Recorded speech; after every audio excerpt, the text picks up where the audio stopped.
Hello students, मैं doctor निशा बंसल, सहायक आचार्य EAFM राजकीय महाविद्यालय सुमेरपुर से। आज के वीडियो में हम बात करेंगे बीकॉम प्रथम वर्ष के लिए प्रश्न पत्र प्रथम व्यावसायिक अर्थशास्त्र। आज का अपना टॉपिक है पूर्ण प्रतिस्पर्धा। आज हम कवर करेंगे पूर्ण प्रतिस्पर्धा का अर्थ, पूर्ण प्रतिस्पर्धा की परिभाषा और पूर्ण प्रतिस्पर्धा की विशेषताओं के बारे में हम बात करने जा रहे हैं। तो आइए स्टार्ट करते हैं। सबसे पहले पूर्ण प्रतिस्पर्धा के अर्थ से। तो देखिए, बाज़ार की जो सिचुएशन है, मार्केट कंडीशन में जो सबसे पहली प्रतिस्पर्धा आती है वो है पूर्ण प्रतिस्पर्धा। और पूर्ण प्रतिस्पर्धा क्या होती है? पूर्ण प्रतिस्पर्धा एक ऐसी सिचुएशन है, एक ऐसी कंडीशन है मार्केट की जिसमें बाज़ार में एक वस्तु के बहुत अधिक संख्या में क्रेता और विक्रेता पाए जाते हैं। संपूर्ण बाज़ार में उस वस्तु का एक ही मूल्य प्रचलित रहता है और कोई भी क्रेता या विक्रेता उस वस्तु की पूर्ति को प्रभावित करने, मांग और पूर्ति को प्रभावित करने की स्थिति में नहीं होता। इस प्रकार से पूर्ण प्रतिस्पर्धा एक ऐसी स्थिति है जिसमें वस्तुएं समरूप होती है। उद्योग में फर्मों का प्रवेश और बहिर्गमन बिल्कुल स्वतंत्र रूप से पाया जाता है। तो इसको हम थ्योरेटिकल पार्ट में देख लेते हैं। पूर्ण प्रतिस्पर्धा बाजार की वह स्थिति है जिसमें वस्तु के बहुत से क्रेता तथा विक्रेता होते हैं और उनमें परस्पर वस्तु के क्रय तथा विक्रय के लिए इतनी प्रतिस्पर्धा होती है कि कोई भी व्यक्तिगत विक्रेता बाजार में वस्तु की पूर्ति को प्रभावित नहीं कर सकता। इसी प्रकार क्रेताओं की संख्या भी अधिक होने के कारण वह अपनी मांग के आधार पर मूल्यों को प्रभावित नहीं कर सकते। इस बाजार में मांग की लोच पूर्णतः लोचदार होती है।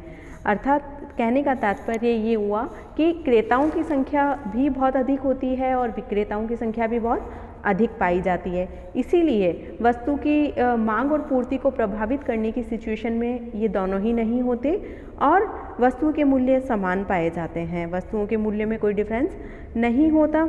साथ ही बाज़ार में जो मांग की लोच होती है पूर्ण प्रतिस्पर्धा में, वो पूर्णतः लोचदार होती है। पूर्णतः लोचदार मांग क्या होती है, हम मांग के चैप्टर में हम पढ़ चुके हैं, तो आप वहाँ ध्यान दीजिए। मैंने आपको बताया था पूर्णतः लोचदार मांग क्या होती है। ऐसी कंडीशन या जिसमें वस्तु की कीमतें स्थिर रहती है, वस्तु की कीमत में कोई परिवर्तन नहीं होता और उस स्थिर कीमतों पर वस्तु के बहुत अधिक संख्या में क्रेता और विक्रेता पाए जाते हैं। तो इस सिचुएशन को पूर्णतः लोचदार मांग की सिचुएशन कहते हैं। इस प्रकार से यही सिचुएशन पूर्ण प्रतिस्पर्धा में होती है। और साथ ही एक बात और यहाँ पर मैं क्लियर करना चाहूँगी आपसे कि पूर्णतः लोचदार मांग में मांग वक्र कैसा होता है? ओ अक्ष के समानांतर, ओ अक्ष के समानांतर हॉरिजॉन्टल कंडीशन में ये पाया जाता है। तो इस प्रकार से ये पूर्ण प्रतिस्पर्धा का अर्थ यहाँ हमने देखा। नेक्स्ट हम देखते हैं पूर्ण प्रतिस्पर्धा की परिभाषा। देखिए, प्रोफेसर लिम चोंग याह के अनुसार पूर्ण प्रतियोगिता बाजार की वह दशा है जिसके अंतर्गत बहुत से विक्रेता तथा क्रेता होते हैं, समरूप वस्तुएं पाई जाती हैं, उद्योग में फर्मों का प्रवेश और बहिर्गमन स्वतंत्र है, बाजार की वर्तमान दशाओं का क्रेताओं और विक्रेताओं को पूर्ण ज्ञान है। तो इस प्रकार से प्रोफेसर लिम चोंग याह भी यही कहना चाह रहे हैं। उन्होंने भी अपना यही मत प्रकट किया है कि एक ऐसी सिचुएशन मार्केट की जिसमें बहुत अधिक संख्या में क्रेता और विक्रेता हों, वस्तुएं बिल्कुल समरूप हो, इनमें किसी भी प्रकार का किस्म विभेद नहीं हो, किस्म समान हो वस्तु की, और फर्मों का प्रवेश और बहिर्गमन बिल्कुल स्वतंत्र हो, क्रेताओं और विक्रेताओं दोनों को बाजार की संपूर्ण दशाओं का पूर्ण ज्ञान हो। तो ऐसी प्रतिस्पर्धा पूर्ण प्रतिस्पर्धा कहलाएगी। नेक्स्ट हम बात करते हैं पूर्ण प्रतिस्पर्धा की विशेषताओं के बारे में। तो पहली विशेषता यदि हम बात करें तो सबसे फर्स्ट आता है क्रेताओं तथा विक्रेताओं की अधिक संख्या। ये मैं आपको बता चुकी हूँ, पूर्ण प्रतिस्पर्धा में क्रेता और विक्रेता बहुत अधिक संख्या में होते हैं। इसीलिए व्यक्तिगत क्रेता और व्यक्तिगत विक्रेता बाज़ार में बहुत कम स्थान रखते हैं और बाज़ार की कीमत को प्रभावित करने की स्थिति में ये नहीं हो पाते। इसीलिए हम यह भी कहते हैं कि पूर्ण प्रतिस्पर्धा में फर्में कीमत प्राप्त करता होती हैं। इस प्रकार से क्रेताओं और विक्रेताओं की संख्या अधिक पाई जाती है। नेक्स्ट विशेषता जो है वो देखते हैं हम, वस्तुओं की समरूपता, यानी कि जो वस्तुएं हैं पूर्ण प्रतिस्पर्धा बाजार में वो बिल्कुल होमोजीनियस प्रोडक्ट्स होते हैं, यानी कि समरूप वस्तुएं होती है। सभी फर्मों द्वारा जो उत्पादित और विक्रय की जाने वाली वस्तुएं हैं समरूप है, सभी फर्में एक समान वस्तुओं का उत्पादन करती है। इसीलिए कोई भी विक्रेता उद्योग द्वारा निर्धारित कीमत से अधिक कीमत वसूल नहीं कर सकता, क्योंकि उनकी वस्तुएं बिल्कुल समरूप है, एक समान है, उनकी क्वालिटी में कोई डिफरेंस नहीं है, एक ही किस्म की वस्तुएं सारे फर्मों द्वारा उत्पादित की जाती है। नेक्स्ट विशेषता के बारे में हम देखते हैं, फर्मों का स्वतंत्र प्रवेश एवं बहिर्गमन, free entry and exit of firms, यानी कि पूर्ण प्रतियोगिता का जो बाजार होता है इसमें कोई भी फर्म जब चाहे उद्योग से अलग हो सकती है तथा जब आना चाहे उद्योग में तभी वो प्रवेश कर सकती है। यानी कि जब वो अलग होती है तो उनका बहिर्गमन हुआ, और जब नई फर्में प्रवेश करना चाहती हैं तो वो हो गया फर्मों का प्रवेश। तो इस प्रकार से उद्योग में फर्मों के प्रवेश और निकासी पर किसी भी प्रकार का कोई प्रतिबंध नहीं होता। दोनों प्रवेश और बहिर्गमन स्वतंत्र होते हैं, किसी प्रकार का कोई रिस्ट्रिक्शन इस पे नहीं होता।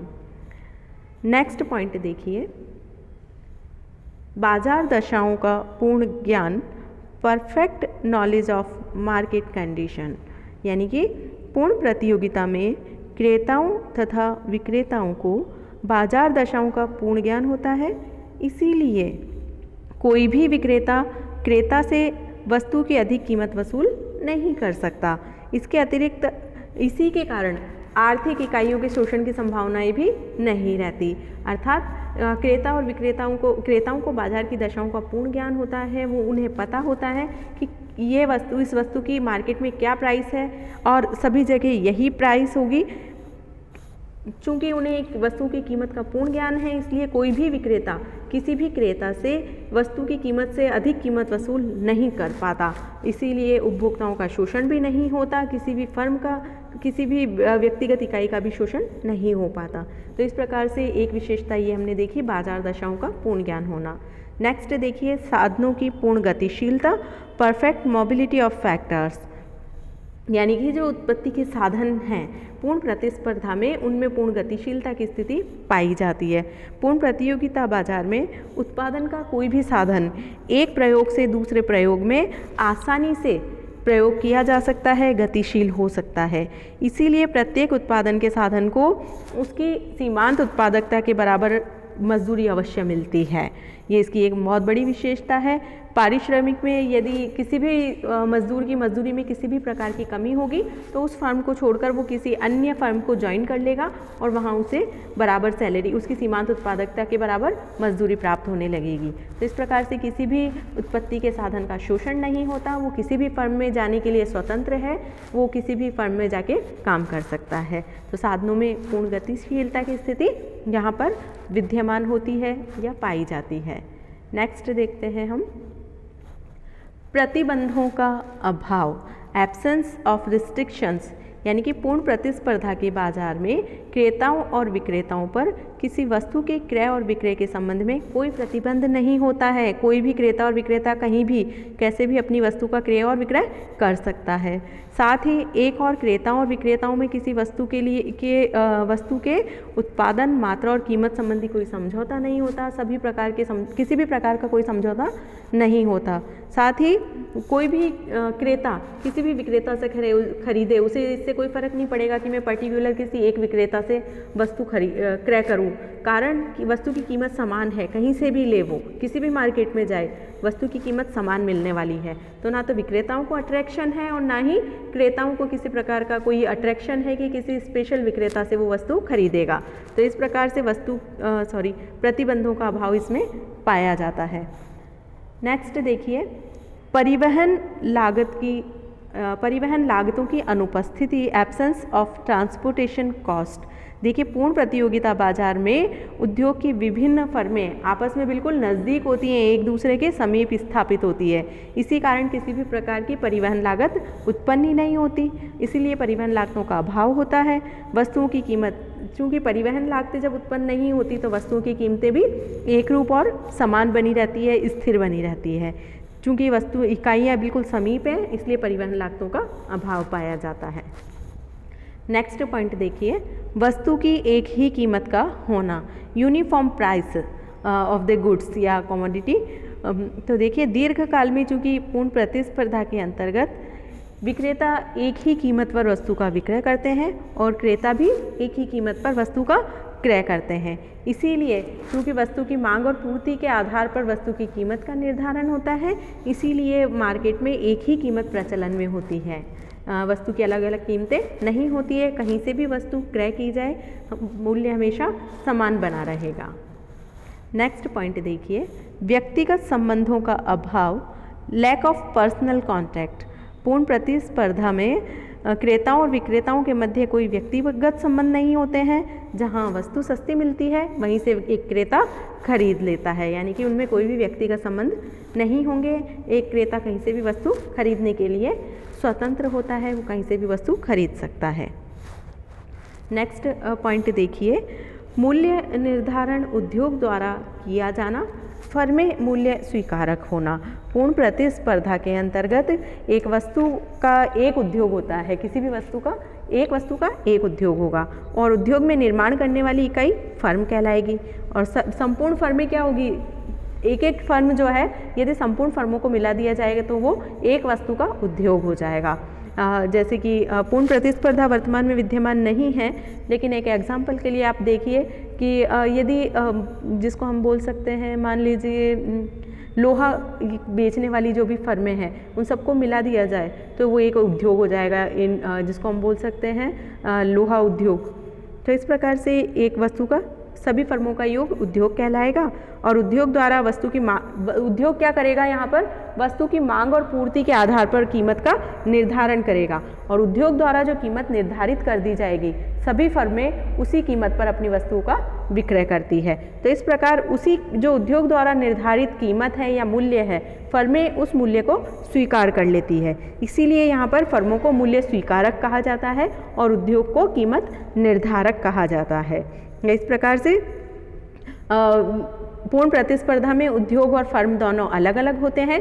कीमतें उद्योग द्वारा निर्धारित की जाती है और उसी कीमत पर फर्मों द्वारा अपनी वस्तुओं का विक्रय किया जाता है। तो ये कुछ विशेषताएं हमने देखी इसमें पूर्ण प्रतिस्पर्धा की। इससे आगे का इसी टॉपिक को आगे कंटिन्यू रखेंगे हम अगले वीडियो में। तब तक के लिए thank you very much. Corona काल में सेफ्टी का ध्यान रखें, stay home, stay safe, take care, अपना ध्यान रखें। Thank you very much.